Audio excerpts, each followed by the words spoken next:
औज़ुबिल्लाहिमिनश्शैतानिर्रजीम बिस्मिल्लाहिर्रहमानिर्रहीम अस्सलामु अलैकुम रहमतुल्लाहि व बरकातुहू। सूरह हूद है मेरे सामने और सूरह हूद की आयत नंबर 50 है, पारा नंबर 12 है और रुकू नंबर 5 है। पारा नंबर 12 और रुकू नंबर 4 के आखिर में अल्लाह तबारक व तआला ने सूरह नूह अलैहिस्सलाम के किस्से के बाद हुजूर सल्लल्लाहु अलैहि वसल्लम से मुखातब होकर फरमाया कि या नबी सल्लल्लाहु अलैहि वसल्लम, ये किस्से पहले आपको नहीं, पहले से आपको याद नहीं थे या नहीं, आपके इल्म में नहीं थे। मैंने आपकी तरफ और आपके मानने वालों की तरफ सच्चे किस्से वही किए हैं ताकि आप सल्लल्लाहु अलैहि वसल्लम इनसे सीखें या समझें। और फिर फरमाया इसके साथ ही कि फसबिर, और आप सल्लल्लाहु अलैहि वसल्लम को ये लोग जो तकलीफ़ दे रहे हैं उस पर आप सल्लल्लाहु अलैहि वसल्लम सब्र फरमाएं। और आखिरत हमेशा सब्र करने वालों के लिए है, परहेज़गारों के लिए है। यहाँ अब अल्लाह तबारक व तआला आगे नूह अलैहिस्सलाम के किस्से को ख़त्म करते हुए हूद अलैहिस्सलाम की बात फरमा रहे हैं। व इला आदिन अहाहुम हूद, और कौम आद की तरफ हमने हूद अलैहिस्सलाम को भेजा, उनके भाई हूद को भेजा। अब ये नस्बी भाई मुराद नहीं है या आद के लिए, बल्कि ये एरिए का या ताल्लुकात का या कौमी भाई कहा जा सकता है, मजहबी भी नहीं कहा जा सकता। उनको भेजा। आद एक ऐसी मजबूत कौम थी कि जो बहुत बड़े बड़े पत्थरों के घर बनाया करती थी और उनके कद कहीं दरख्तों से भी ऊंचे थे और पत्थरों की मेखें बना के, कीलें बना के घरों में ढोका मजबूत किया करती थी और बहुत मजबूत कौम थी, इंजीनियर टाइप अपने दौर की। और पत्थरों को कुरेद के उन्होंने बड़े खूबसूरत घर बनाए हुए थे और बहुत ही मजबूत। और अल्लाह तबारक व तआला फरमा रहा है कि इस तरह की कौम कोई मैंने दुनिया में, समूद और आद जैसी कौम दुनिया में दोबारा नहीं भेजी। और उनको अपने ऊपर इतना नाज और इतना फ़ख्र था कि वो किसी को खातर में नहीं लाते थे, तो होना भी था, और क्योंकि बहुत ज़्यादा मजबूत और बहुत ज़्यादा ताकतवर थे। और फिर फरमाया अल्लाह तबारक व तआला ने कि आद की तरफ उसके भाई हूद को भेजा। देखते हैं कि शार्ट अल्लाह तबारक व तआला ने यह जिक्र फरमाया कि क्या फरमा रहे हैं। तो फिर हूद अलैहिस्सलाम के साथ उनकी कौम ने या उनके आद की कौम ने क्या सलूक किया। क़ाला या कौमी इब्दुल्लाह मा लकुम मिन इलाहिन गैरुहू। यहाँ हूद अलैहिस्सलाम सबसे पहले जो दावत दे रहे हैं, कोई भी पैगम्बर दुनिया में आया कम व बेश सभी के साथ एक ही जैसा सलूक किया उसकी कौम ने, कम व बेश। कभी किसी के साथ थोड़ा कम हुआ, किसी के साथ ज़्यादा हुआ, लेकिन हर एक पैगम्बर ने पहली जो दावत दी वो तौहीद की दावत दी और शिरक से मना फरमाया। और अल्लाह तबारक व तआला के साथ किसी और को इबादत में, सफ़ात में, ज़ात में शरीक करने से मना फरमाया। और उसकी जो लोग कर रहे हैं शिरक, उनको उनके अंजाम से डराया और तौहीद के बरक़ात और समरात समझाए और दलाइल दिए और हर तरह से अपनी कौम को मनवाने की कोशिश की ताकि उसकी कौम मान जाए। लेकिन हुआ यही कि किसी पैगम्बर के कौम ने पैगम्बर के दुनिया में होते हुए उसकी कदर नहीं की और ना उनको माना। हाँ, जाने के बाद जैसे ईसा अलैहिस्सलाम के मानने वाले अभी तक ईसा अलैहिस्सलाम के मज़हब को कह रहे हैं, कहने की हद तक फॉलो कर रहे हैं, इसी तरह मूसा अलैहिस्सलाम के मानने वाले यहूदी अभी तक कर रहे हैं। लेकिन ये हरगिज़ मतलब नहीं कि जब इनके पैगम्बर दुनिया में मौजूद थे तो इन्होंने अपने पैगम्बरों की इस कदर इज़्ज़त और तौक़ीर की कि अभी तक ये माने जा रहे हैं, बल्कि उस वक्त पैगम्बरों की नाकदरी और नाफरमानी की। और ये बात की बात है कि दुनिया का ये दस्तूर है कि जब भी कोई दुनिया से जाता है तो फिर हम सारे इंसानियत का ये अलमिया है कि जब कोई दुनिया से जाता है तो फिर उसकी खूबियों को याद किया जाता है, जब दुनिया में होता है तो उसकी खामियां ही नज़र आ रही होती हैं। फरमाया कि हूद अलैहिस्सलाम अपनी कौम को,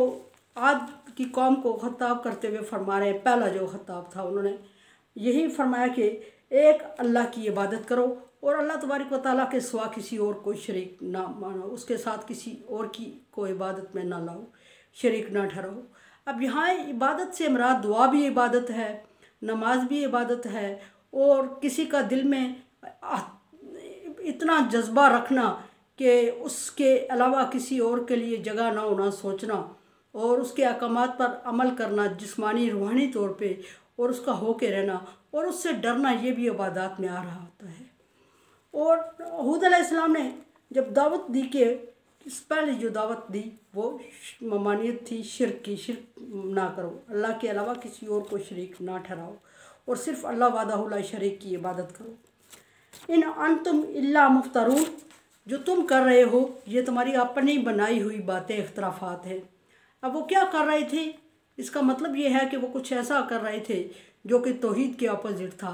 और वो अपने तौर पे बनाए हुए महबूदों की पूजा कर रहे थे, और ऐसे उन्होंने पूजा पाठ के लिए मूर्तियाँ और पत्थर बनाए हुए थे, गड़े हुए थे, जिनकी इबादत में लगे रहते थे। और अल्लाह तबारक व तआला के साथ मानते तो थे, अल्लाह तबारक व तआला को मानना तो हर एक ने अल्लाह तबारक व तआला को होता है, हर एक यही इंसान कहता है। अभी तक काफिर मुशरिक और यहूदियों से पूछें कि तुम्हें किसने पैदा किया, वो कहेंगे अल्लाह ने पैदा किया। खालिक तो हर एक अल्लाह को मान रहा है, लेकिन इबादत के लायक सिर्फ उसी को मान लेना ये उनके बस की बात नहीं थी। और उस इबादत में तरह तरह से शिरक करते थे, खा वो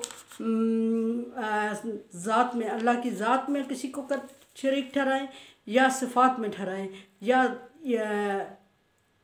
सजदा करने में ठहराएं, या दुआ मांगने में ठहराएं, किसी न किसी तरह हर तरह वो शिरक में मुब्तला होते थे। फिर दूसरी बात जो हूद अलैहिस्सलाम ने की, पहली बात ये की कि सिर्फ अल्लाह की इबादत करो, दूसरी ये की कि अल्लाह के अलावा किसी को शरीक ना ठहराओ, और तीसरी बात जो हूद अलैहिस्सलाम ने की कि जिनको तुम शरीक ठहरा रहे हो ये तुम्हारी अपनी बनाई हुई, अपनी सोची हुई चीज़ें हैं, और ये अल्लाह के तरह, अल्लाह तबारक व तआला के साथ किसी तरह भी बराबर आने की हकदार नहीं हैं, जो अपने मर्ज़ी से ख़ुद सांस नहीं ले सकते, जिनके नाम तक तुम लोगों ने खुद रखे हुए हैं, जो उठने बैठने की सलाहियत नहीं रखते, जो अपने ऊपर से एक मच्छर को नहीं हटा सकते, भगा सकते, तो वो अल्लाह के साथ बराबर कैसे हो सकते हैं। ये बात करने के बाद हज़रत हूद अलैहिस्सलाम ने जो अगली बात कौम से की वो की कि या कौमी ला असअलुकुम अलैहि अजरा, मेरी कौम मैं तुम्हें तौहीद की दावत दे रहा हूँ, अल्लाह तबारक व तआला की तरफ बुला रहा हूँ, और अल्लाह तबारक व तआला के से डरा रहा हूँ तुम्हें, और क़यामत के दिन से डरा रहा हूँ, और ये तुम्हें बता रहा हूँ, तुम्हारा दीन तुम्हें सिखा रहा हूँ, और दीन सिखाने की कोई उजरत नहीं मांग रहा हूँ तुझसे कि तुम लोग कहो कि हमारे बस की बात नहीं है। और मेरी उजरत में अल्लाह तबारक व तआला के पास है, और अल्लाह तबारक व तआला मुझे इसका अजर देगा, मैं तुमसे कोई उजरत नहीं मांग रहा हूँ, और फ़ी सबिलिल्लाह मैं तुम्हें अल्लाह तबारक व तआला का दीन सिखा रहा हूँ, और तुम उस पर अमल करने की कोशिश करो। इन अजरी इल्ला अल्लाही फ़तरनी, मेरा अजर तो उस पर है जिसने मुझे पैदा किया है। अफ़ला ताक़िलून, फिर भी तुम, यानी कि एक तो तुम्हें दिन वक्त दे रहा हूँ, और अल्लाह तबारक व तआला के अज़ाब से डरा रहा हूँ, अच्छाई और सच्चाई की तरफ दावत दे रहा हूँ, बुला रहा हूँ, और दीन सिखा रहा हूँ तुम्हें, और ऊपर से फ्री में सिखा रहा हूँ, उजरत नहीं मांग रहा हूँ, और फिर भी तुम अक्ल इख्तियार नहीं करते, और इतने खर्च करके और मूर्तियाँ बना के, और अपनी तरफ से उनकी तरफ नाम रख के, और अपनी तरफ से उनको इबादत में उनके लगे हुए हो, और अपनी तरफ से उनके लिए अपने ख्यालात बनाए हुए हैं कि ये हमारे लिए फ़लाँ काम में आसानी करेंगे, ये फ़लाँ में मुश्किल करेंगी, ये हमें अल्लाह तबारक व तआला के अज़ाब से बचाएंगी, और इस तरह की उम्मीदें रख रहे हो, तो ये तुम अल्लाह तबारक व तआला पर इफ्तरा कर रहे हो, और ये गुनाह है और गलत है, और मैं तुम्हें इससे रोक रहा हूँ। और तुम्हें बजाय इसके कि शुक्रगुजार हो मेरे, कि मैं तुम्हें बग़ैर किसी उजरत के ये काम सिखा रहा हूँ, तुम मेरी नाफरमानी में लगे हुए हो। या कौम इस्तग़फिरू, चौथी बात ये की, पाँचवीं, क्या मेरी कौम, अगर पहले तुम कर चुके हो शिरक और शिरक में मुलव्वस रहे हो, अब तुम्हें डर है कि हम पीछे बहुत बुरे काम कर चुके हैं, तो इस्तिग़फ़ार में लग जाओ और अपने रब से इस्तिग़फ़ार करते रहो, और वो यकीनन माफ़ कर देगा तुम्हें। फरमाया कि इस्तग़फिरू, ये क्या कि गुज़श्ता जो तुम कर चुके हो गुनाह, उससे अल्लाह तबारक उसके बारे में अल्लाह तबारक व तआला से बख्शिश तलब करो। रब्बकुम, अपने रब से बख्शिश तलब करो। सुम्मा तूबू इलैही, फिर उसकी तरफ रुजू करो और लंबी दुआएं मांगो, और उससे आइंदा ना करने का ऐद करो, और जो बुरे काम तुमने किए उसको छोड़ दो, तो अल्लाह तबारक व तआला तुम्हें माफ़ कर देगा और तुम्हें सीधा रास्ता दिखा देगा, और क़यामत के दिन तुम पर अपने रहमत नछावर करेगा और दुनिया में भी। युरसिल अस्समा अलैकुम मिदरारा, पर इसके बदले में अल्लाह तबारक व तआला तुम्हारे ऊपर रहमत की बारिश बरसाएगा। और रहमत की इससे ये भी साबित होता है कि हूद अलैहिस्सलाम की कौम पर क्या साली थी, और अल्लाह तबारक व तआला तुम्हारे ऊपर रहमत की बारिश बरसाएगा। व यज़िदकुम कुव्वा इला कुव्वतिकुम, और तुम्हारी कुव्वत को और मजबूत करेगा और ज़्यादा देगा तुम्हें, और ज़्यादा तरक्की होगी, ज़्यादा रिज़्क़ की फरावानी होगी, और ये तुम्हारे लिए बहुत अच्छा है, और इस रास्ते को इख्तियार करो। यहाँ हूद अलैहिस्सलाम ने ये बात बताई अपनी कौम को जो सारे पैगंबर बताते आ रहे हैं, वो ये है कि पीछे अगर तुमसे कोई गलतियाँ कोताहियाँ हो चुकी हैं तो उसको सामने रखते हुए उसके ऊपर और गलतियों पे गलतियाँ और कुफर पे कुफर, शिर्क पे शिर्क ना करते जाओ, बल्कि अल्लाह तबारक व तआला से अच्छे की उम्मीद रखो, माफ़ी की उम्मीद रखो, और पिछले गलत कामों को छोड़ दो, शिर्क को, कुफर को और मुनाफरत को छोड़ के अल्लाह की तरफ रुजू करो, तो अल्लाह तबारक व तआला तुम्हारे पिछले गुनाहों को माफ़ कर देगा। वसनज़ीदुल मुहसिनीन का वादा भी है अल्लाह तबारक व तआला का कि जो ज़्यादा खुशू और खुजू के साथ करेगा उस पर एहसानात भी ज़्यादा होंगे।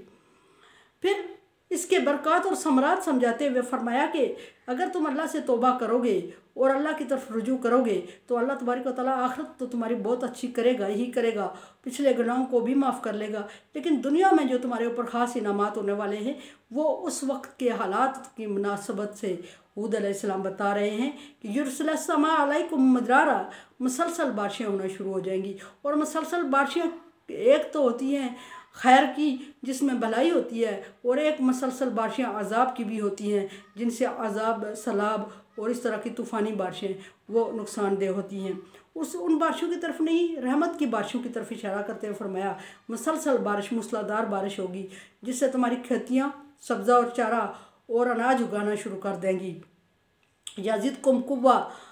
तुम्हारे पर रिज़्क़ की फरावानी हो जाएगी और तुम्हारी कुव्वत और ताकत भी बढ़ेगी इससे। वला तवल्लौ मुजरिमीन, और तुम मुजरिम हो के तवल्लौ मुजरिमीन, और अगर तुम इन चीज़ों से फिर जाओगे तो तुम मुजरिम हो जाओगे, और मुजरिम हो के अल्लाह तबारक व तआला के सामने मत जाएं, मान लें। अब ये हज़रत हूद अलैहिस्सलाम की दावत तबलीग थी, और सबसे पहले जो बात किसी भी पैगंबर ने की है अपनी कौम के सामने वो तौहीद की है, और तबलीग हमेशा तौहीद से शुरू होती है। तौहीद इस्लाम का, ईमान का पहला अकीदा है। अगर अकीदा दुरुस्त हो जाए तो अमाल खुद ब खुद दुरुस्त हो जाते हैं। अगर अकीदा गलत हो तो अमाल की जितने भी अच्छे करते रहें उनकी वैल्यू नहीं होती। आगे देखते हैं कि कल हूद अलैहिस्सलाम की कौम हूद अलैहिस्सलाम को क्या रिस्पॉन्स देती है, इस पे कल बात होगी। मेरे चैनल को आप सब्सक्राइब कर रहे हैं, thank you so much. Like dislike as you like. मेरे लिए दुआ किया करें, ला खौफुन अलैहिम वला हुम यहज़नून में करें। अल्लाह ताला दुनिया में भी और आखिरत में भी कोरोना वायरस से बचने के लिए एहतियाती तदाबीर करें, वैक्सीनेशन करवाएं और अल्लाह तबारक व तआला से दुआ भी मांगें।